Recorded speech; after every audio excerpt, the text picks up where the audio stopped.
Listen, urged Fiona, don't you hear it? Brian's brow furrowed as he concentrated.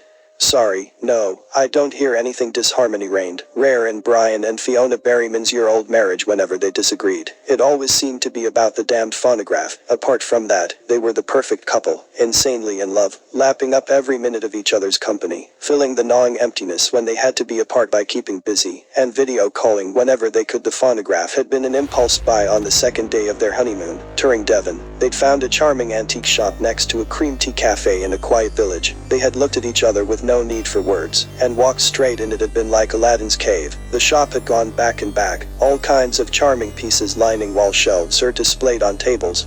Fiona had been drawn to a brass warming pan, beautifully kept with a high gloss polish. When Brian had called out, "Come and look at this," it had been like that old record label, with the dog cocking an ear toward a gramophone's trumpet. His master's voice, it was a perfect example, with a rich red mahogany bass, a red velvet turntable mat and a silvered segmented trumpet horn. An elderly woman, stooping slightly, spoke with a rich Devonshire burr. "One of the earliest, sir. Lovely piece. It would add a real touch of class to your living room. Afraid it doesn't work. Mechanism must be broken, but it's pure quality. I can give you a good price."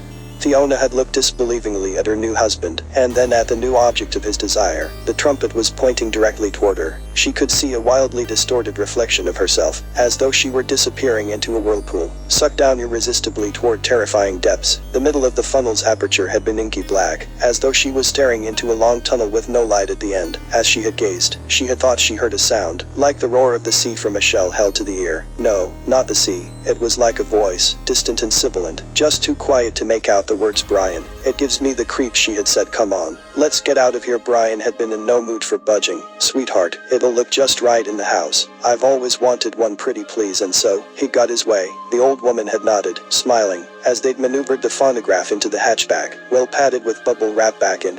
"The present," Fiona said. "Brian, it's the same sound I heard in the shop when we bought it, like a voice, but just out of ear if it's speaking English. God, listen to me. I'm talking like the voice is real. Look, please, can we get it out of here?" Grudgingly, Brian helped Fiona carry the phonograph out to the garage, where they placed it carefully in a corner. Brian insisted on covering it with an old sheet. Fiona turned as they left, taking in the distinctive shape of the trumpet horn under the cloth. At least it was quiet now, she thought. A blissful week passed, with sunlit lats on the patio, people watching together in Starbucks, Brian making Fiona laugh uncontrollably as only he could, she telling him off for embarrassing her while loving every minute with him. Brian would be off on a sales trip from the coming Monday. Fiona hated it when he was away, counting the days, making the house clean and beautiful for his return on Monday morning. They breakfasted it together, and Brian went up to change for work, while Fiona stacked the dishwasher. He came back down in his suit with his travel bag. They hugged and he ruffled her hair. "Be good, peeps," he said. One last squeeze and kiss, and he was gone. She nodded, holding back the tears that always threatened when he was leaving. Childish, she knew, but she couldn't help it, right, she thought, as Brian's car disappeared out of the close in a morning fog of fumes. "Keep busy. That's the way. It's just a week, then he's back," resolving to set about the housework. She picked up her feather duster, and headed into the living room and stopped. It was there. The phonograph. Brian must have moved it back from the garage. Why hadn't he told her?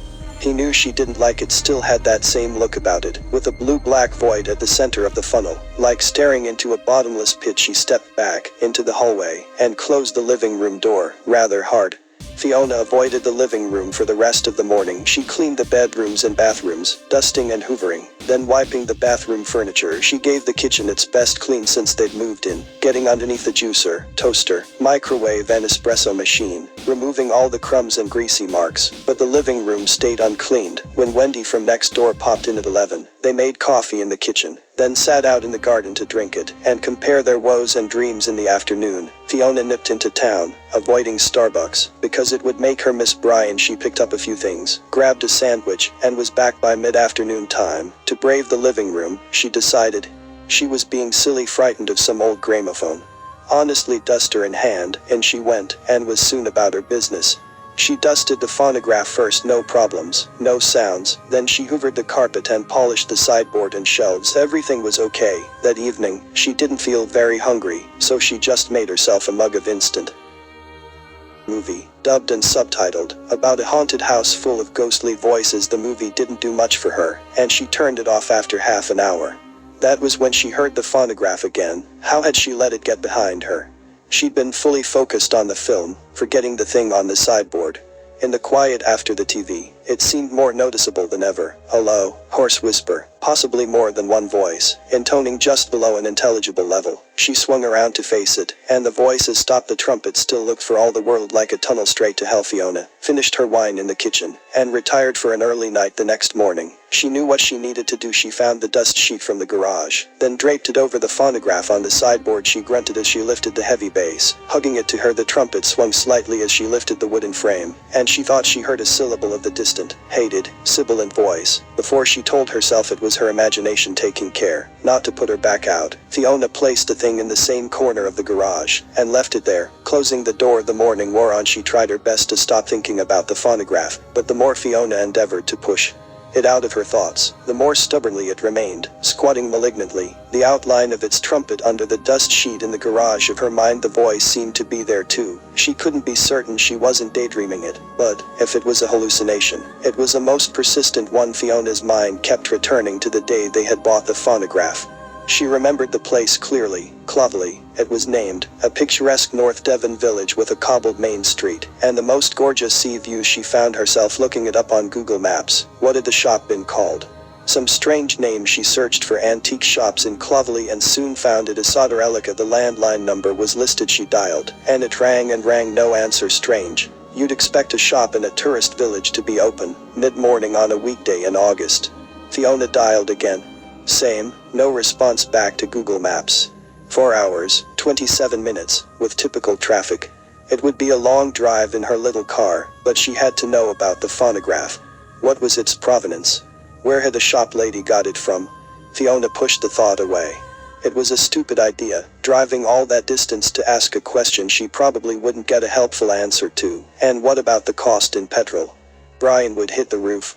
Yet, like an obsession, it kept coming back to her. The sheeted gramophone with its sinister blue-black trumpet hole refused steadfastly to leave her mind's eye. Fiona stretched, and locked her car at Fleet Services on the M3. She was well on her way now, and she desperately needed coffee. Costa satisfied her caffeine craving, and, after a quick visit to the ladies, she was back on the road. The traffic wasn't too bad. Fiona had always loved long road trips, with a sense of freedom and being in control. She clicked on Bluetooth audio, and the first track on her fave playlist wrapped mellifluously around her. Whitesnake's Here I Go Again. Clovelly was just as she discovered it with Brian last year. Same blue skies, whitewashed buildings with black timbered windows. The GPS guided her to a Soderelica without a fuss. She heard the little hatchback tick contentedly after its mad motorway dash from South London. Fiona pushed open the door, and blinked as her eyes adapted to indoors. The shop was unchanged, winding backward from the road, the collection just as she remembered it. There was even a space where the phonograph had been. Fiona felt relieved to see that. All too often, so-called antiques had been mass-produced in Beijing or Chennai, with the next off the production line placed on sale before the gullible customer with a unique piece had time to close his car boot. "Can I help you, dearie?" It was the same elderly lady, dressed exactly as before, with the same Devonshire accent. "Good afternoon," began Fiona. "It's nice to see you again. I don't know if you remember, but I was here with my husband, about a year." "Oh, yes, my dear, I remember." The voice seemed different, somehow. More confident, more in control. "You and your handsome young man bought a genuine antique phonograph. A very good choice, if I might say. How are you getting on with it?" Fiona nodded, impressed at the accuracy of the lady's recall. "Yes, that's right, we still have the gramophone. What I came to ask is, do you have its provenance?" The old lady interrupted. "Not silly at all, dear. I can tell you exactly where it came from. 217 miles to the east, in Fiona and Brian's garage in Morton, Surrey." The old lady's voice reverberated tinnily around the empty garage, emanating from the phonograph's trumpet, muffled slightly by the dust sheet. "Not silly at all, dear. I can tell you exactly where it came from. The phonograph was the only piece that survived the Rosewood House fire in 1903. It was kept and handed down by servants and their descendants, and eventually came to us. I'm glad you have found it a good home." Fiona shook her head. "Actually, I don't want it in my home." An observer in Brian and Fiona's garage in Morton would have heard a trebly, quavery voice say, through the phonograph's trumpet, "Actually, I don't want it in my home." That same observer might also have registered the pained, rasping sigh that followed, as though from long dead, brittle, papery lungs. The old woman smiled. "Antiques find their owners, dearie. I know the phonograph is happy with you. I can feel it in the distant garage, echoing, empty of all feeling. I can feel it. Fiona couldn't face the drive back to Morden that evening. She'd noticed a bed and breakfast down the road, and she checked in there. The 30-something landlady was happy to rustle up beans on toast for supper. The bathwater was hot, and the queen-size mattress engulfed Fiona in its luxuriant depths. She was asleep in no time. Brian Berryman turned his key in the lock, doing his best not to drop the flowers, watching for twitching curtains around the close. The hour was late, the sales trip had gone well, and he'd been finished days earlier than planned, so he'd decided to surprise Fiona. Where was she?